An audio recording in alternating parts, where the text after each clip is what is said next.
Hola, soy la cadete de primer año Betsy Jazmín Silva García. Pertenezco a la Escuela Militar de Enfermería y voy a hablar sobre la fisiología del sistema digestivo. Bueno, pues en sí el sistema digestivo es el conjunto de órganos encargados del proceso de la digestión, es decir, la transformación de los alimentos para que puedan ser absorbidos y utilizados por las células del organismo. Bueno, en sí el sistema digestivo, para su estudio lo podemos dividir en dos partes, que sería el tubo digestivo y las glándulas anexas. En el tubo digestivo vamos a tener a la cavidad bucal, al esófago, al estómago, al intestino delgado y al intestino grueso. Y en las glándulas anexas vamos a tener a las glándulas salivales, al hígado y al páncreas. Bueno, en sí, en general, al proceso digestivo lo podemos dividir en cinco partes, que serían, la primera sería la ingestión, en donde los alimentos van a ser triturados por los dientes y mezclados con la saliva, y esta ingestión se va a dividir en dos, que sería la masticación, en donde vamos a triturar los alimentos, y en la deglución, en donde vamos a tragar los alimentos. En la digestión, que sería el siguiente punto, sería en donde las enzimas de los jugos descomponen los nutrientes en moléculas más sencillas. De ahí vamos a tener la absorción, en donde las moléculas sencillas van a atravesar las paredes del tubo y van a ser transportadas a la sangre. Vamos a tener la asimilación, en donde las células van a utilizar los nutrientes para obtener energía o fabricar nuevas moléculas. Y en la defecación va a ser el último paso de este proceso, en donde las sustancias no digeridas o no absorbidas van a ser eliminadas a través de las heces fecales por medio del ano. Bueno, para empezar a estudiar este sistema digestivo, pues vamos a empezar por el tubo digestivo, y en la primera parte va a ser la cavidad bucal, que va a ser la abertura corporal en la que se van a ingerir los alimentos, y pues es en sí la boca donde vamos a ingerir los alimentos. Bueno, la cavidad bucal desempeña varias funciones importantes para la ingestión de alimentos y está formada por paredes. La cavidad bucal va a estar formada por una pared anterior, que va a estar formada por los labios. Vamos a tener labios superiores e inferiores. Vamos a tener paredes laterales, que va a estar formada por las mejillas. Vamos a tener una pared inferior formada por el piso de la boca, donde se va a ubicar la lengua. Una pared superior o paladar conformada por un paladar duro y un paladar blando. Y en la pared posterior, al fondo, vamos a tener un orificio irregular llamado istmo, donde se van a ubicar las fauces que comunican la boca con la laringe. Bueno, en la cavidad bucal también vamos a tener otros órganos importantes que van a intervenir también en el proceso de la ingestión, como son los dientes y la lengua. Bueno, los dientes forman parte de la cavidad oral y realizan la primera fase del proceso digestivo. Esto quiere decir que ellos realizan la masticación. En total tenemos 32 dientes. Los órganos dentales son estructuras formadas por tejidos muy duros que pues tienen que ser duros, ya que tienen que realizar el proceso de la masticación, la cual supone una carga muy importante. Los dientes van a estar formadas por 4 capas, que van a ser la corona, la raíz, el esmalte y la dentina. Bueno, cada tipo de diente de la cavidad oral va a tener una característica anatómica específica y va a realizar una función determinada. Los dientes se pueden clasificar en 4 grupos, que van a ser los incisivos, que van a cortar, los caninos, que van a desgarrar, los premolares, que van a triturar, y los molares, que van a moler. Bueno, pues los dientes son de gran importancia para el proceso de la digestión o de la ingestión, ya que pues gracias a ellos podemos alimentarnos, porque pues las personas a las que les falta algún diente, pues fácilmente van a tener problemas digestivos. Entonces los dientes cumplen una gran función en el proceso de la digestión, ya que pues van a ser los que van a ayudar en primera parte a destruir el alimento como tal, para que pueda ser absorbido, para que pueda ser digerido. Bueno, otro órgano muy importante de la cavidad bucal va a ser la lengua. La lengua es un órgano digestivo accesorio que está en el suelo de la boca. La lengua está formada por músculos esqueléticos recubiertos por una mucosa con epitelio plano estratificado y no queratinizado. Va a tener un tabique medio que se va a insertar en el hueso yoides y la va a dividir simétricamente en dos mitades, una de las cuales tiene un conjunto idéntico de músculos intrínsecos que se originan y terminan en el tejido conjuntivo de la lengua, y extrínsecos que se originan por fuera de la lengua y terminan en un sentido conjuntivo. Bueno, los músculos intrínsecos modifican la forma y el tamaño de la lengua para el habla y la deglución, y los extrínsecos mueven la lengua de lado a lado y adentro a afuera para acomodar los alimentos durante la masticación. Van a formar el bolo alimenticio y van a ser transportados hacia la parte posterior de la boca para deglutirlo. Las caras posterior, dorsal y lateral de la lengua están cubiertas por papilas. Las papilas, en algunas de las cuales hay receptores gustativos, mientras que en otras hay receptores del tacto. Bueno, la mucosa de la lengua va a ser una mucosa especializada formada que va a presentar 6 tipos de papilas gustativas, que va a ser la papila gustativa, las papilas calciformes, las papilas foliadas, las papilas filiformes y las papilas fungiformes. Y pues en sí la lengua va a ser un órgano muy importante, es un órgano muy importante en el proceso de la digestión, y no solo de la digestión, sino también del habla y pues otro tipo de funciones que ayuda a ella a realizar. Bueno, otra parte importante son las glándulas salivales. Las glándulas salivales son glándulas exócrinas en el sistema digestivo superior que producen la saliva que vierten en la cavidad bucal. Nosotros tenemos 3 glándulas salivales, que son la glándula parótida, la glándula submaxilar y la glándula sublingual. La glándula parótida es una glándula serosa que va a estar ubicada debajo de las orejas. Y vamos a tener la glándula submaxilar, que es una glándula que tiene una forma irregular y se localiza bajo la base de la lengua. Y una glándula sublingual, que es la más pequeña en volumen y peso, y se encuentra encima de la glándula submaxilar. Bueno, estas glándulas van a producir la saliva. ¿Y qué es la saliva? La saliva es un fluido líquido viscoso alcalino que, se estima que la producción de saliva es de 1 a 1.5 litros de saliva al día. Esto si la persona está hidratada. La producción se relaciona con el ciclo circadiano, y esto quiere decir que pues en la noche se va a producir muy poca saliva. En sí la producción de saliva va a ser en el día. La glándula parótida y la glándula submaxilar van a producir del 80 al 90% total de la saliva, mientras que la sublingual solo va a producir el 5% del total de la saliva. Bueno, la composición de la saliva es similar a la del plasma, presenta 90% agua, en su mayoría es agua, y más del 1% va a tener iones, bicarbonato, fosfato y enzimas. Bueno, la saliva, ¿cuáles son las funciones de la saliva?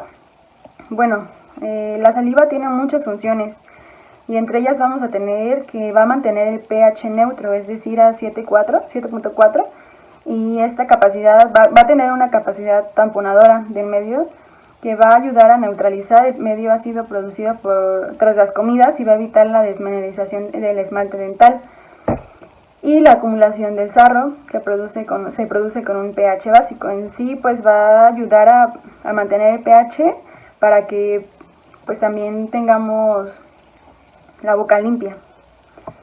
Va a también cumplir una función de cicatrización, en la que, aparte de ayudar a mantener el esmalte de los dientes, va a contener un factor de crecimiento epidérmico que va a facilitar la cicatrización de la mucosa bucal lesionada, como cuando nos mordemos o cuando nos ocurre algo en la parte de la boca. La saliva va a fungir esa función de cicatrización, y pues va a ayudar a que la mucosa bucal se cure, ya no esté lesionada. Va a tener también una función digestiva, porque la saliva contiene enzimas que contiene enzimas como la amilasa que van a ayudar en primera instancia a degradar al almidón. Al mezclarse junto con la masticación va a transformarse en el bolo alimenticio y va a iniciar la digestión de carbohidratos y grasas y va a facilitar la deglución. Otra función sería la función digestiva, en donde la saliva va a permitir que las partículas responsables del sabor de los alimentos alcancen y se estimulen químicamente en los corpúsculos gustativos de la lengua en la cavidad oral, y pues así se va a dar el gusto o vamos a sentir el sabor de la comida. Bueno, también va a tener la función de lubricar la cavidad oral, y además va a facilitar la primera fase de la digestión y la deglución, ya que pues como les había dicho, la saliva contiene en su mayoría 90% agua, y esto va a ayudar a que pues cuando la comida entre a nuestra boca se mezcle o se humedezca, y esto va a ser más fácil, va a lubricar la cavidad oral. También va a mantener el equilibrio hídrico, en donde va a disminuir su producción por deshidratación. Va a enviar un mensaje de alarma al organismo en la cual va a producir esa sensación de sed. Entonces, cuando nosotros estamos deshidratados o cuando nos hace falta agua, esta va a enviar un mensaje al organismo y va a provocar que nosotros tengamos sed para que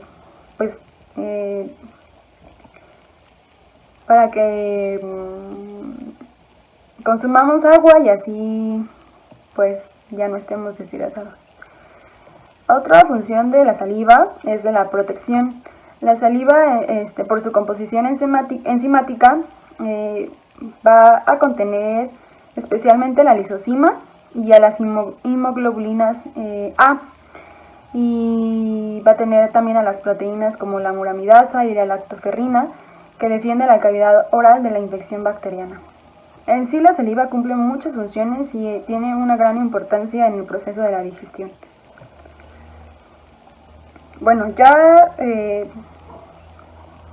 antes de empezar a hablar sobre como tal el tubo digestivo, la faringe, la laringe y todo lo que ocurre y demás, es importante mencionar que la pared del tubo digestivo va a ser un tejido especializado en la que va a estar compuesta por varios tipos de tejidos que van a estar superpuestos en capas concéntricas. La pared va a actuar como una barrera mecánica, biológica y funcional entre el contenido de la luz del intestino y nuestro medio interno. La pared del tubo digestivo en sí va a estar compuesta por 4 capas, que son la mucosa, la submucosa, la capa muscular y la capa serosa. En la capa serosa en la capa interna o mucosa vamos a tener que ese revestimiento interior del tubo digestivo y se encuentra en contacto directo con los alimentos.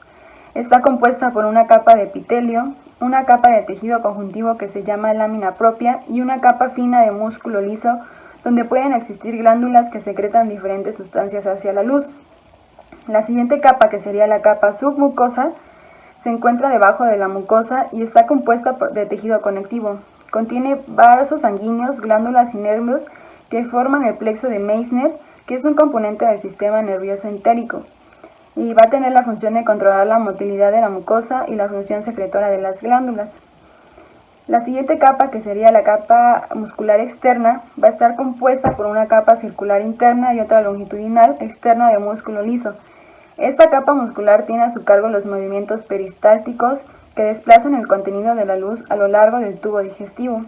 Entre sus capas se encuentran otros componentes del sistema nervioso entérico, el plexo mientérico de Auerbach, que regula la actividad de esta capa.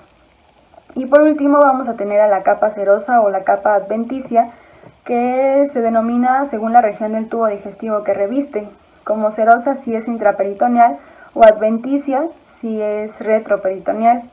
La adventicia está conformada por un tejido conectivo laxo y la serosa aparece cuando el tubo digestivo ingresa al abdomen. La adventicia pasa a ser reemplazada por el peritoneo. Bueno, la pared del tubo digestivo, el grosor de la pared y el aspecto de la superficie puede ser lisa o no y cambian dependiendo del lugar anatómico. La mucosa puede presentar criptas y vellosidades como es en el intestino delgado, o la submucosa puede presentar pliegues permanentes o pliegues funcionales como es en el intestino grueso.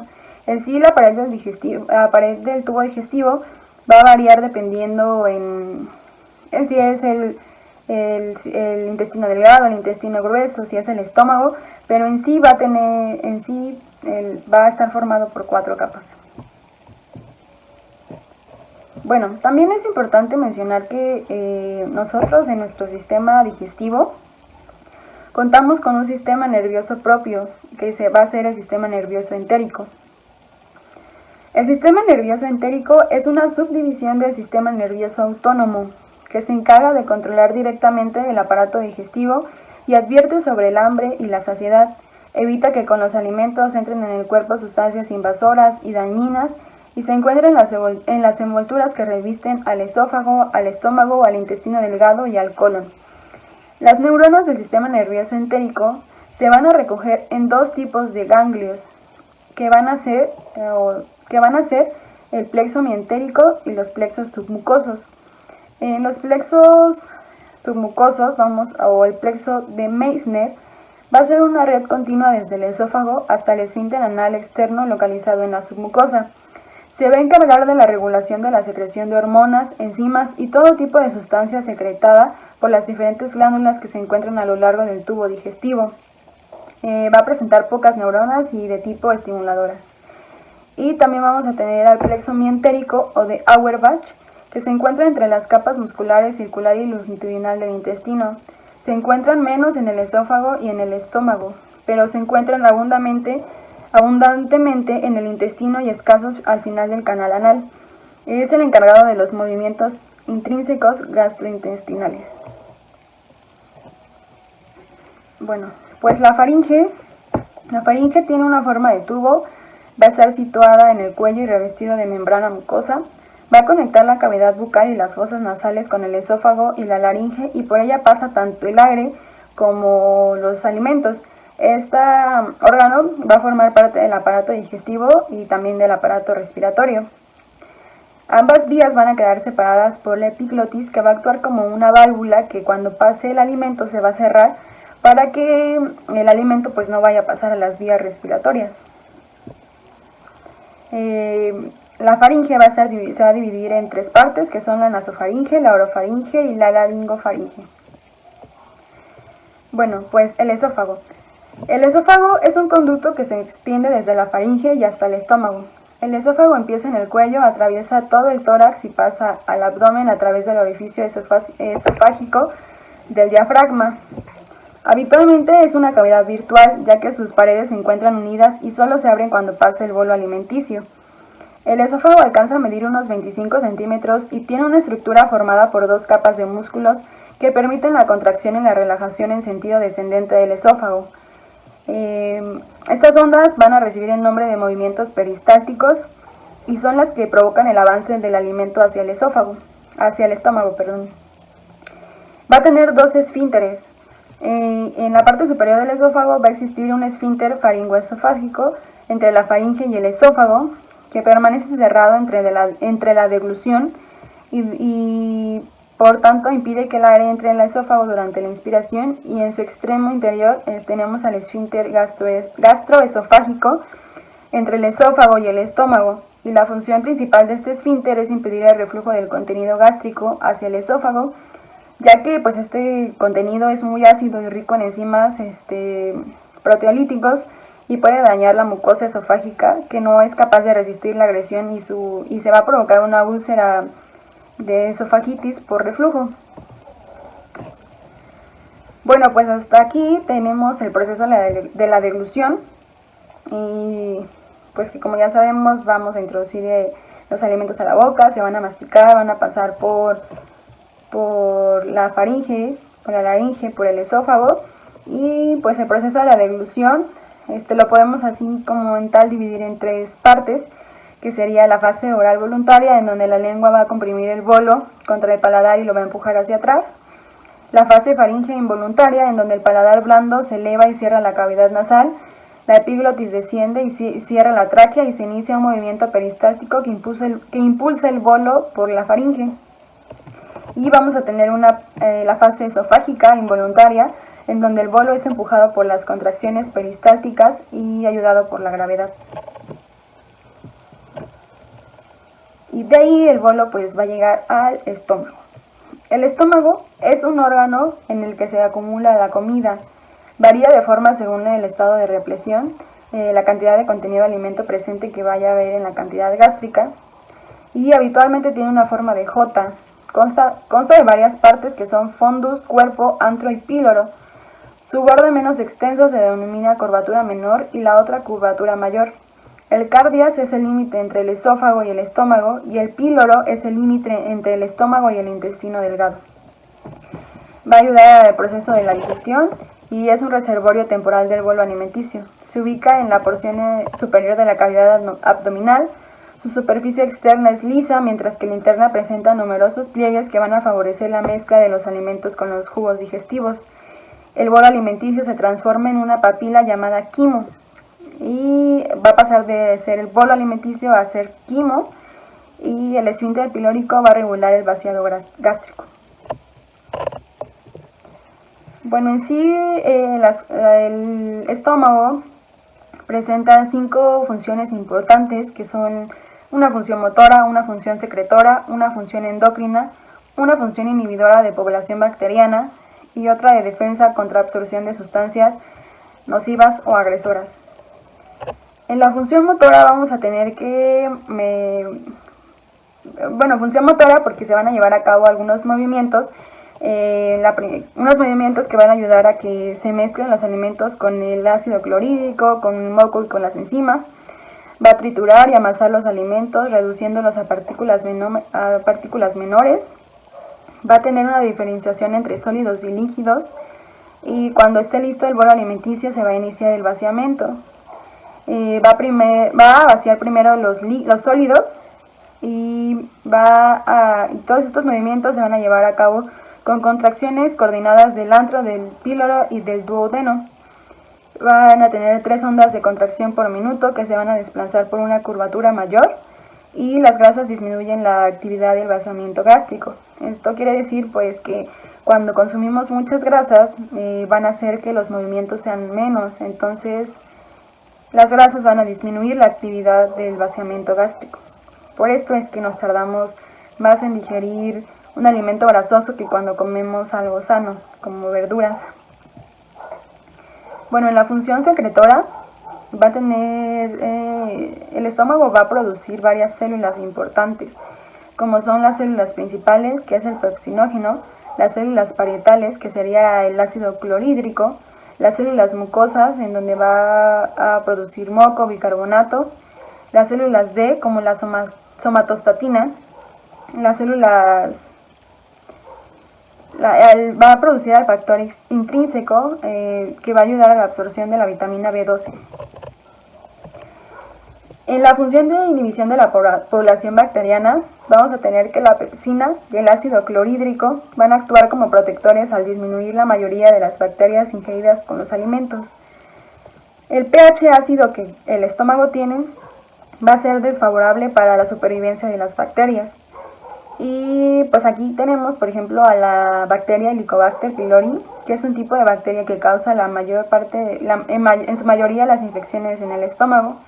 Entonces, pues el pH y la pepsina y el ácido clorhídrico van a ayudar a que pues esta bacteria no se reproduzca. Y en la función de defensa contra absorción de sustancias tóxicas o nocivas, vamos a tener que permite la eliminación de material tóxico e indigerible mediante el reflejo del vómito. O sea que cuando nosotros consumimos algo que no es bueno para nuestro cuerpo, se va a producir el reflejo del vómito. Y bueno, las glándulas gástricas. La secreción de jugos en el estómago La secreción de jugos en el estómago va a estar a cargo de unas células especializadas que se van a encontrar en su pared. Esta mucosa se va a llamar mucosa gástrica, en la cual va a contener células que van a producir todas la secreción de los jugos en el estómago. Se diferencian de ella en grandes áreas la mucosa oxíntica, que recubre el cuerpo y el fundus, y el área de las glándulas pilóricas, que recubre al antro. La mucosa presenta múltiples pliegues en cuyo interior se van a hallar las criptas gástricas, que son invaginaciones profundas del epitelio estomacal. Las criptas configuran conductos y van a abrir aperturas por los que las glándulas gástricas se van a encontrar. Van a evacuar sus productos hacia la luz estomacal, y las glándulas gástricas están formadas por células secretoras de diferentes tipos. Unas son exócrinas y otras endócrinas o paracrinas. Todas estas células van a ayudar o van a favorecer a la producción del jugo gástrico. Tenemos a las células principales, que son las que producen el pepsinógeno, que se va a transformar en pepsina y que va a ser una enzima que va a degradar a las proteínas. Tenemos a las células parietales, que producen ácido clorhídrico, a las células mucosas, que segregan mucosa protectora en la pared del estómago. Tenemos a las células G, que producen gastrina, que va a ser la hormona que estimula la secreción del ácido clorhídrico. Bueno, todas estas células van a tener todo un proceso para que se puedan segregar, y este proceso va a tener 3 fases, que van a ser la cefálica, la intestinal y la gástrica. En sí, pues, para la producción del jugo gástrico, pues se va a llevar a cabo en estas 3 fases. Bueno, la primera fase va a ser la fase cefálica, en donde a través de la vista, el oído, el olfato y el gusto, este estímulo que se va a crear se va a proyectar a la amígdala cerebral, y de ahí va a pasar al hipotálamo, al núcleo dorsal del vago, de donde se regresa la estimulación a través del vago. A través de la acetilcolina que se estimula, va a estimular la célula parietal, y indirectamente sobre las células G, que son las productoras de gastrina, que a su vez van a producir ácido clorhídrico, para que a través de histamina se estimule la producción del ácido clorhídrico. Esta fase constituye del 50 al 60% de la secreción total. Pues en sí, esta fase cefálica es cuando nosotros, a través de, como dije, de la vista, del oído, del olfato, del gusto, pues vamos a oler comida, la vamos a ver y pues vamos a querer comer. En la fase gástrica, que es la segunda fase, vamos a tener la distensión del estómago, va a estimular la producción de gastrina. Dura de 3 a 4 horas y constituye del 30 al 40% de la producción total de los jugos gástricos. El alimento es el estímulo principal, y el principal estímulo para la secreción ácida son las proteínas. Y por último tenemos a la fase intestinal, en donde cuando parte del quimo ha pasado al duodeno, aún se siguen produciendo ácido. Entonces esta fase constituye al 10% de la secreción gástrica. Ya no es mucho, porque pues ya se tuvo que secretar lo suficiente, pero aún así se va a seguir produciendo ácido. Y bueno, de ahí tenemos al hígado, que ya tenemos a una glándula anexa. El hígado tiene una forma triangular de color rojo pardo, tiene una superficie lisa y consistente, y blanda y depresible. En el adulto humano mide por aproximadamente 26 centímetros de ancho por 15 centímetros de alto y 8 centímetros de espesor a nivel del lóbulo derecho. Su peso aproximadamente es de 1,5 kg, 1,5 gramos y 1,5 kg, pues. Y el hígado se va a dividir por un ligamento calciforme en 2 lóbulos principales, que van a ser el derecho e izquierdo. El hígado se localiza en la región superior derecha del abdomen, por debajo del diafragma. Recibe la mayor parte de la sangre, del 85%, por la vena porta. Esto asegura que todos los nutrientes absorbidos vayan directamente al hígado, donde van a ser almacenados para su utilización cuando sea necesario. El hígado recibe el otro 15% de sangre de las arterias hepáticas. Bueno, en sí el tejido hepático Va a estar formado por una parenquima que está compuesto por células epiteliales, los hepatocitos, que están dispuestos en láminas que se van a interconectar formando una estructura tridimensional. Bueno, toda esta parenquima va a estar formada por células hepáticas y las principales células hepáticas son los hepatocitos, que transforman y almacenan glucógeno y lípidos. Tenemos a las células de hito, o células estrelladas hepáticas, que almacenan vitaminas liposolubles, productoras de factores de crecimiento y de colágeno. Tenemos a las células endoteliales, que forman capilares hepáticos y va a ser el acceso de nutrientes y de plasma. Y tenemos a la célula de Kupffer, que secuestran antígenos solubles, secretan citocinas y activan a las células estelares. Bueno, en sí las funciones del estómago van a ser la producción de bilis, que va a producir de medio a 1 litro diario.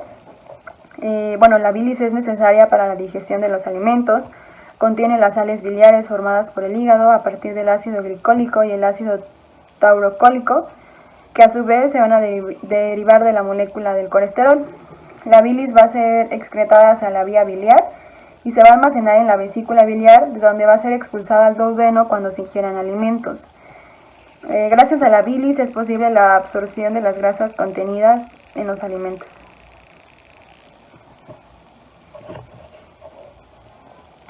Otra función del hígado va a ser el metabolismo. Las funciones metabólicas del hígado son muy numerosas. Vamos a tener el metabolismo de los carbohidratos, en donde se va a llevar a cabo el gluconeogénesis,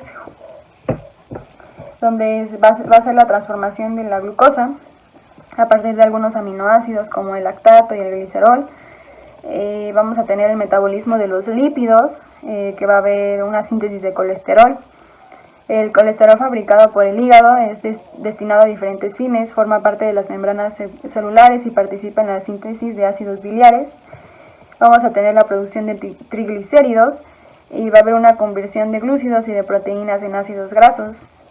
Vamos a tener el metabolismo de las proteínas, síntesis de albúmina, síntesis de lipoproteínas y va a haber síntesis de factores de coagulación como el fibrinógeno, la protombrina, el factor de coagulación.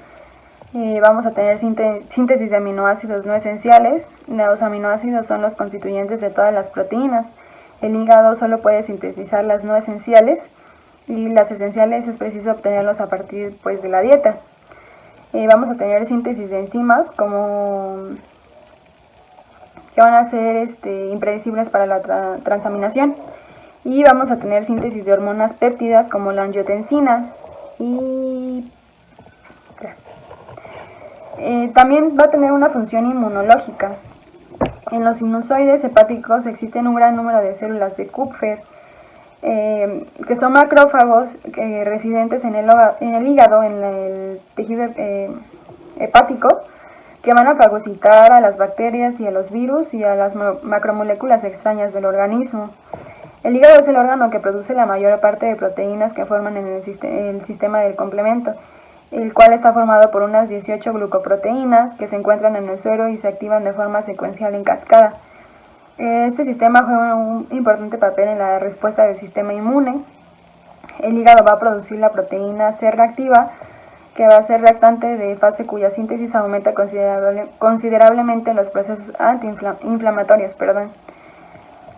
También vamos a tener otra función, que es la desintoxicación de la sangre, que va a ser la metabolización del etanol gracias a la enzima alcohol deshidrogenasa. Esta enzima se localiza principalmente en el hígado, aunque también está presente en otros tejidos. Va a haber una neutralización de numerosas toxinas, va a haber una metabolización de la mayor parte de los fármacos, por ejemplo el paracetamol, que se metaboliza en el hígado uniéndose al ácido glucurónico, eliminándose de esta forma a través de la orina. También va a ayudar a la transformación del amonio en urea, y este es un proceso muy importante y desintoxicante, ya que la urea es menos tóxica que el amoníaco y se elimina fácilmente a través de la orina. Se va a llevar a cabo también la metabolización de la bilirrubina, La bilirrubina es una sustancia tóxica que procede de la degradación de la hemoglobina, y el hígado la va a eliminar a través de la bilis tras conjugarla con el ácido glucurónico. Y también vamos a tener la función de almacenamiento de sustancias, en donde va a almacenar glucógeno, que es un reservorio importante de vitaminas, incluyendo la vitamina A, vitamina B y vitamina B12. Va también a almacenar minerales, hierro en forma de ferritina, cobre, y también vamos a tener a la hematopoiesis, que en las primeras 12 semanas de vida intrauterina el hígado es el principal órgano de producción de glóbulos rojos en el feto. A partir de la semana 12 de la gestación, la médula ósea asume esta función. En sí, en las primeras 12 semanas, el hígado va a cumplir la función de la hematopoiesis.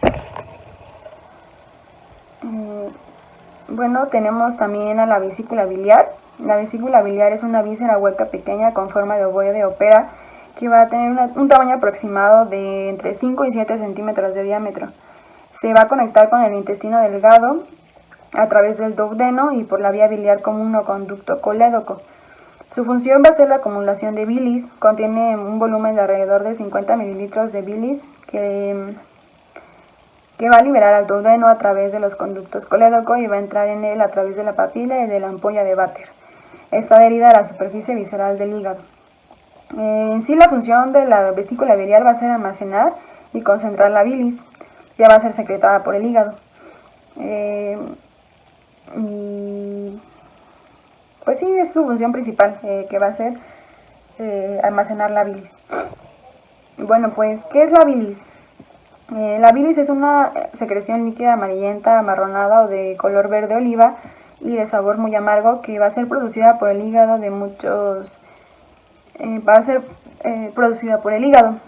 va a intervenir en el proceso de la digestión, funcionando como un emulsionante de grasas, de los ácidos grasos. Es decir, que va a convertir en gotas muy pequeñas que pueden ser atacadas con más facilidad por los jugos digestivos. Su secreción es continua gracias al hígado, y en los periodos interdigestivos se almacena en la vesícula biliar y se libera al duodeno tras la ingesta de alimentos. Cuando comemos, la bilis sale de la vesícula por las vías biliares al intestino delgado y se mezcla con las grasas de los alimentos. Las sales biliares van a emulsionar las grasas con el contenido acuoso del intestino. Del mismo modo que son como los detergentes, que van a emulsionar la grasa en los sartenes. Cuando los sartenes los lavamos y tienen mucha grasa y les echamos jabón, emulsionan. Entonces va a ser un proceso parecido al que la bilis va a llevar a cabo con las grasas. Bueno, cuando las grasas ya están emulsionadas, las enzimas del páncreas y de la mucosa intestinal las van a digerir. La bilis contiene sales biliares, proteínas, colesterol, hormonas, y en su mayor componente tenemos al agua, que en su 97% del contenido total de la bilis es agua. Bueno, también va a ser importante la bilis para la absorción de vitaminas liposolubles, como es la vitamina D, E, K y A. Y también va a transportar sustancias de desecho, como pigmentos de la hemoglobina, colesterol, derivados del medicamento. Bueno, el páncreas es otra glándula accesoria del sistema digestivo, y el páncreas, en su porción más hacia la derecha, se le denomina cabeza y se conecta con el cuerpo por un cuello. La extremidad izquierda, más estrecha, se conoce como cola, llegando a conectar con el vaso. Debido a su localización, el páncreas está en contacto con una gran cantidad de vasos sanguíneos y linfáticos. El páncreas es tanto una glándula exócrina como una glándula endocrina. El páncreas pesa unos 100 gramos, pero puede producir una secreción de más de 10 veces su peso. Es decir, va a producir de 1 a 1.5 litros al día de jugos pancreáticos. Este jugo pancreático va a contener enzimas que digieren a los 3 grandes tipos de alimentos, como son las proteínas, los carbohidratos y las grasas, y además grandes cantidades de iones, bicarbonatos, que desempeñan un papel importante neutralizando el quimo ácido proveniente del estómago. Cuando va a llegar al duodeno, entre los enzimas secretados por el páncreas, van, junto con la bilis, van a degradar todas estas proteínas. Entre las enzimas secretadas por el páncreas tenemos que está la amilasa pancreática, que va a actuar sobre los hidratos de carbono. Tenemos a la lipasa y la fosfolipasa, que van a ayudar a que se digieran los lípidos. La ribonucleasa y la desoxirribonucleasa, que van a desdoblar a los ácidos nucleicos, y la tripsina y la quimiotripsina, que van a digerir las proteínas, es decir, van a actuar como enzimas proteolíticas que van a ayudar a la degradación de las proteínas. Y como función exócrina tenemos que va a producir a las células alfa, que van a sintetizar y liberar glucagón. El glucagón aumenta el nivel de la glucosa sanguínea, es una hormona hiperglucemiante que va a estimular la formación de este carbohidrato a partir del glucógeno almacenado en los hepatocitos. Y también va a ejercer un papel muy importante en el metabolismo de proteínas y grasas. La liberación de glucagón es inhibida por la hiperglucemia. Y va también a producir a las células beta. Las células betas producen y liberan insulina, que es una hormona hipoglucemiante que regula el nivel de la glucosa en la sangre, facilitando el uso de la glucosa por parte de las células y retirando el exceso de glucosa, que se va a almacenar en el hígado en forma de glucógeno. Y bueno, ya de ahí tenemos al intestino delgado, que el intestino delgado es la sección del aparato digestivo que conecta al estómago con el intestino grueso. Se divide en 3 porciones, que es el duodeno, yeyuno e ilion. En el duodeno va a ser el primer segmento del intestino, mide aproximadamente unos 25 centímetros de longitud y ocupa una posición fija en la cavidad abdominal. Se encarga de la digestión de los alimentos y de la absorción de los nutrientes. Es el lugar principal para la absorción de hierro y es responsable de regular las velocidades del vaciado gástrico, así como de la activación de las señales de hambre. De ahí vamos a tener al yeyuno, que mide aproximadamente entre 1.5 a 2.5 metros de largo y se sitúa entre el duodeno y el ilion. Su función es realizar la absorción de las sustancias de los alimentos. En este trozo de intestino delgado actúa el jugo intestinal, que va a degradar al mínimo los hidratos de carbono, las proteínas y de los lípidos para que pues estos puedan ser absorbidos.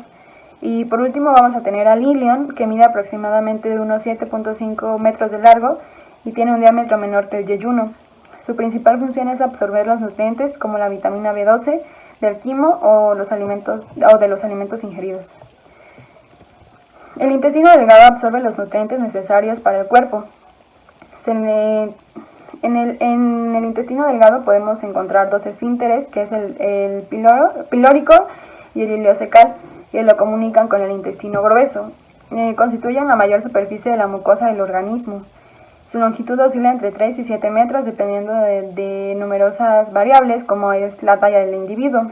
Entonces pues va a variar si el individuo es más alto, más bajito. Y bueno, posee en su interior una capa de células que forman una barrera. Su misión es, además de digerir sustancias, defender al organismo de sustancias enemigas.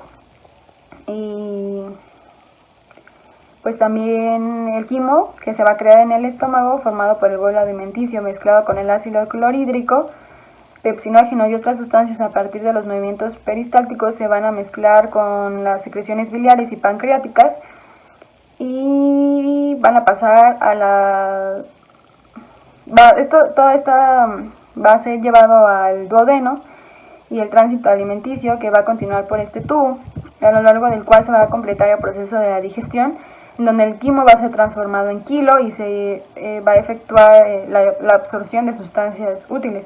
En sí pues tenemos que va a ser aquí ya va a ser donde se va a llevar la mayor absorción de nutrientes. El fenómeno de la digestión y de la absorción depende en gran medida del contacto del alimento con las paredes intestinales, por lo que cuanto mayor sea y con una superficie amplia, va a ser mejor la digestión y la absorción de los alimentos. Esto nos da unas características morfológicas muy importantes del intestino delgado, como son la presencia de numerosos pliegues que van a amplificar la superficie de absorción. Va a presentar pliegues circulares, vellosidades intestinales, microvellosidades, que son prolongaciones de la membrana plasmática en los enterocitos, con forma cilíndrica, que sirven para aumentar el contacto de la membrana plasmática con la superficie interna. Así, las microvellosidades tienen un eje central de filamentos de actina, y si no fuera de absorción, este eje no aparecería. Recubriendo la superficie hay una cubierta de glicocálix, que su función va a ser aumentar la superficie absorbativa de las células, y se estima que permite un aumento aproximado de 20 veces más glicocálix. Y va a tener también a las glándulas de Brunner, que son glándulas de la submucosa duodenal, que producen mucus con la finalidad de dar protección a la mucosa de los ácidos estomacales. Son glándulas características del duodeno. Y por último vamos a tener al intestino grueso, que el intestino grueso es la última porción del tubo digestivo. Va a estar formada por el ciego, el colon, el recto y el canal anal. El intestino delgado se une al intestino grueso a través de la válvula ileocecal. El intestino grueso es un tubo muscular de aproximadamente 1,5 metros de largo. La primera parte del intestino grueso se llama ciego. El intestino grueso continúa absorbiendo agua y nutrientes minerales de los alimentos y sirve como un área de almacenamiento de las heces. Tras unas horas de la ingesta, el quimo va a llegar al intestino grueso, donde ya no es procesado en esta última etapa de la digestión. El intestino grueso se limita a absorber los minerales, el agua y las vitaminas K y B12, que son liberadas por las bacterias que habitan en el colon. Aquí se va a liberar el metano en forma gaseosa cuando convierte el almidón y sus derivados en glucosa para ser absorbida. Gran parte del metano gaseoso es expulsado al exterior en forma de flatulencias. El intestino grueso también compacta las heces y almacena la materia fecal en el recto hasta que es expulsada a través del ano. En el colon proximal tiene muchas bacterias. Hay más de 400 tipos de bacterias en el colon, algunas anaerobias y otras aerobias. Todas estas bacterias constituyen la flora bacteriana intestinal. La flora intestinal realiza varias funciones, como son fermentar los hidratos de carbono y lípidos que son indigeribles y llegan al colon. Como consecuencia de esta fermentación, se van a formar ácidos grasos de cadena corta y diversos gases. Cada día se forman aproximadamente unos 500 mililitros de gases o más si la dieta es rica en hidratos de carbono indigeribles como la celulosa. Y también va a convertir la bilirrubina en otros pigmentos que son los que le van a dar el color marrón a las heces. El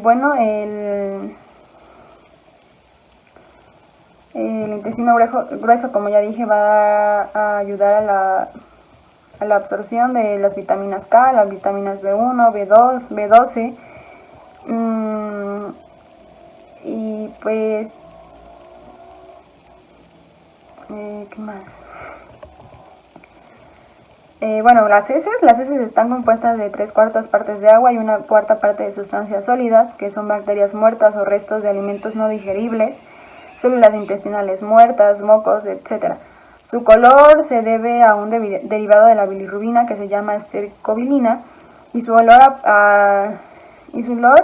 se debe a procesos microbianos sobre los residuos fecales que producen sustancias odoríferas como el indol, el ácido sulfídrico, etc. Otros ácidos. La fibra que se ingiere con la dieta está formada principalmente por celulosa, que no puede ser digerida por los seres humanos, de modo que permanece en el intestino añadiendo más a los residuos alimentarios, y como además tiene un efecto higroscópico que absorbe agua, las heces con un contenido elevado de fibra son más voluminosas y blandas y por tanto más fáciles de expulsar. Por eso es importante consumir fibra. Y pues por último, ya las partes del intestino grueso, tenemos al ciego, que es la primera porción del intestino grueso, con el cual se desemboca el intestino delgado a través del esfínter ileocecal. Tenemos al colon, que es la parte más grande del intestino grueso y se divide en 3 secciones, que es el colon ascendente, que llega hasta el borde del hígado. En este punto se incurva formando el colon transverso y se extiende horizontalmente hasta las inmediaciones del vaso. A partir de aquí se incurva nuevamente hacia abajo y se denomina colon descendente. Después se describe una curvatura en forma de S, recibiendo el nombre de colon sigmoide. De ahí tenemos al recto, que es el tramo final del intestino grueso, que mide de entre unos 15 a 20 centímetros. Y de ahí tenemos al canal anal, de unos 4 centímetros de longitud, revestido de crestas verticales llamadas columnas anales. En las paredes del canal anal hay dos fuertes capas planas de músculos llamados esfínteres interno y externo, que actúan como válvulas y que se reflejan durante la defecación. Y por último tenemos al ano, que está situada en el extremo del aparato digestivo, que es por donde se van a eliminar los gases y las heces, y se ubica al lado de los genitales en la zona perineal. Y pues como tal, pues todo esto es el sistema digestivo.